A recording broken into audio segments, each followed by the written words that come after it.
Kuidas GoWorkabit töötab? Ütleme, et omate ladu, kus töötab igapäevaselt 15 inimest. Olete küll väga tubli planeerija, kuid kõike ei saa ette prognoosida ja vajate ootamatult mõneks tunniks või paariks päevaks 5 inimest lisaks appi. Või olete hoopis projektijuht ja teil on vaja leida paari päevaga 20 inimest, kes oleksid valmis lihtsamatel töödel appi tulema. Tavapärased värbamiskanalid kahjuks nii kiiresti ei tööta ja kõikide sõprade läbi helistamine võtab ka liiga palju aega. Samas on olemas inimesed, kes soovivad aeg-ajalt neile sobival ajal ja kohas teha tööd, et veidi lisaraha teenida. Võtame näiteks tudengid, vabakutselised, osaajaliselt töötavad inimesed, lastega kodus olevad vanemad ja nii edasi.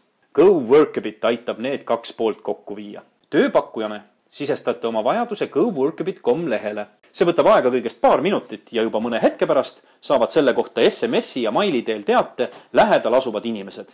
Näiteks teate lao vajadusest 5 inimese järele saab 100 inimest ja 10 neist aeg ja koht sobivad.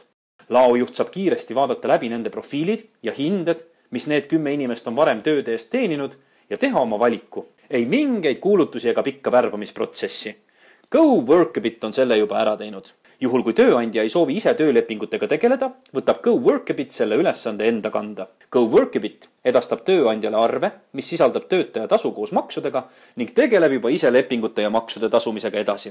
Töötaja läheb tööle ning pärast tehtud tööd maksab GoWorkabit talle lubatud tasu. Lisaks palgale saab töötaja veel midagi. Ta saab proovida end uues rollis, näha, kuidas erinevates ettevõtetes töö käib ja mine sa tea, äkki leiab endale isegi unistuste töö või meeskonna. GoWorkabit!